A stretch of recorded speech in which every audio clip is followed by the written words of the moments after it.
കോഴിക്കോട്ടേക്ക് പോകുന്നു. വിലങ്ങാട് മലയോരത്ത് ശക്തമായ മഴയാണ്. വനത്തിനുള്ളിൽ ഉരുൾപൊട്ടിയതായി സംശയമുണ്ട്. പുല്ലുവ പുഴയിലും വാണിമേൽ പുഴയിലും ജലനിരപ്പ് ഉയർന്നു. കുറ്റ്യാടി ചുരം റോഡിൽ മരം വീണ് ഗതാഗതം തടസ്സപ്പെട്ടു. മരം മുറിച്ചു മാറ്റി ഗതാഗതം പുനഃസ്ഥാപിക്കാനുള്ള ശ്രമം തുടരുകയാണ്.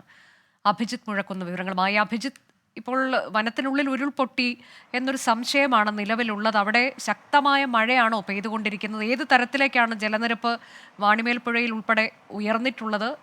ഏറ്റവും പുതിയ വിശദാംശങ്ങൾ.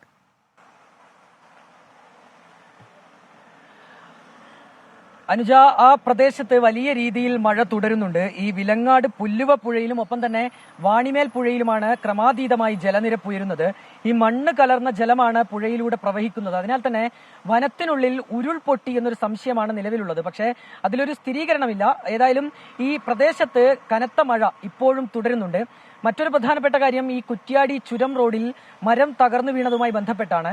ഏതാണ്ട് 1 മണിക്കൂറോളം നേരം ചുരത്തിലൂടെയുള്ള ഗതാഗതം തടസ്സപ്പെട്ടിരുന്നു. പക്ഷേ ഇപ്പോൾ ഈ മരം മുറിച്ചു മാറ്റിയിട്ടുണ്ട്. നാദാപുരത്ത് നിന്ന് ഫയർഫോഴ്സും ഒപ്പം ചുരം സംരക്ഷണ സമിതിയും നാട്ടുകാരും ഒക്കെ ചേർന്ന് ഈ മരം മുറിച്ചു മാറ്റുകയായിരുന്നു. ഞാൻ സൂചിപ്പിച്ചതുപോലെ വലിയ രീതിയിൽ ഗതാഗത തടസ്സം അവിടെ ഉണ്ടായിരുന്നു. ഒപ്പം തന്നെ വൈദ്യുതി ലൈനും വൈദ്യുതി പോസ്റ്റും ഈ മരം വീണതോടെ, മരം കടപുഴകി വീണതോടെ അവിടെ തകർന്നു വീണിട്ടുണ്ട്. വൈദ്യുതി ബന്ധം ആ പ്രദേശത്തെ താറുമാറായിട്ടുണ്ട്. ആ വൈദ്യുതി ബന്ധം കൂടി പുനഃസ്ഥാപിക്കാനുള്ള ഒരു നീക്കം അവിടെ ഏതായാലും പുരോഗമിക്കുകയാണ്. അനുജ, ഇപ്പൊ ഈ ഉരുൾപൊട്ടൽ ഉണ്ടായിട്ടുണ്ട് വനത്തിനുള്ളിൽ എന്നുള്ള സംശയം, അത് എത്രത്തോളം രൂക്ഷമാണ് എന്ന് നമുക്കറിയില്ല. അതുകൊണ്ട് തന്നെ ഏതൊക്കെ തരത്തിൽ മുൻകരുതലുണ്ട് അഭിജിത്ത്?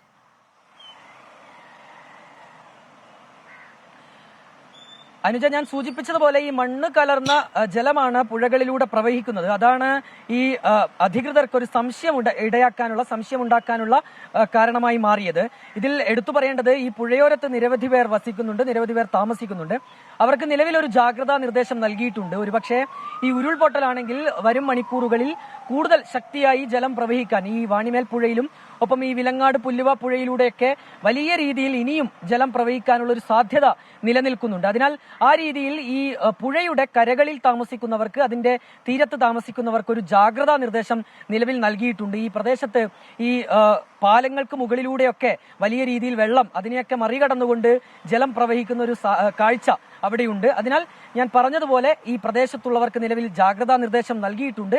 ഒരു മുൻകരുതൽ എന്ന നിലയിൽ, അല്ലെങ്കിൽ ഒരു സാധ്യതയാണ് ചൂണ്ടിക്കാട്ടുന്നത്. ഒരുപക്ഷെ വനത്തിനുള്ളിൽ ഉരുൾപൊട്ടാനുള്ള ഒരു സാധ്യത, ആ ഒരു സ്ഥിരീകരണത്തിലേക്ക് എത്തിയിട്ടില്ല. ഏതായാലും ജാഗ്രതാ നിർദ്ദേശം ഈ പ്രദേശവാസികൾക്ക് നിലവിൽ നൽകിയിട്ടുണ്ട്. അനുജ, ഒപ്പം തന്നെ ഈ പ്രദേശത്ത് കനത്ത മഴ ഇപ്പോഴും തുടരുന്ന ഒരു സാഹചര്യം കൂടിയാണുള്ളത്. കോഴിക്കോട് വിലങ്ങാട് മലയോരത്താണ് ശക്തമായ മഴ തുടരുന്നത്. വനത്തിനുള്ളിൽ ഉരുൾപൊട്ടിയെന്നൊരു സംശയമുണ്ട്. കാരണം ചെളി കലർന്ന നിറത്തിലുള്ള വെള്ളമാണ് ഇപ്പോൾ പുഴകളിലൂടെയൊക്കെ ഒഴുകിക്കൊണ്ടിരിക്കുന്നത്. പുല്ലുവ പുഴയിലും വാണിമേൽ പുഴയിലും ജലനിരപ്പ് ക്രമാതീതമായി ഉയർന്നിട്ടുണ്ട്. അതുകൊണ്ട് തന്നെ ഈ മേഖലയിലൊക്കെ ഉള്ളവർക്ക് ജാഗ്രതാ നിർദ്ദേശം നൽകിയിട്ടുണ്ട്. പാലത്തിലൂടെയൊക്കെയുള്ള യാത്ര അതെല്ലാം സൂക്ഷിച്ച് മാത്രം എന്നുള്ളതാണ്. അത്യാവശ്യ ഘട്ടങ്ങളിൽ മാത്രം പുറത്തേക്ക് ഇറങ്ങുക എന്നൊക്കെയുള്ള തരത്തിൽ മുന്നറിയിപ്പ് കൂടി നൽകുന്നുണ്ട്. അഭിജിത്താണ് വിവരങ്ങൾ നൽകിയത്.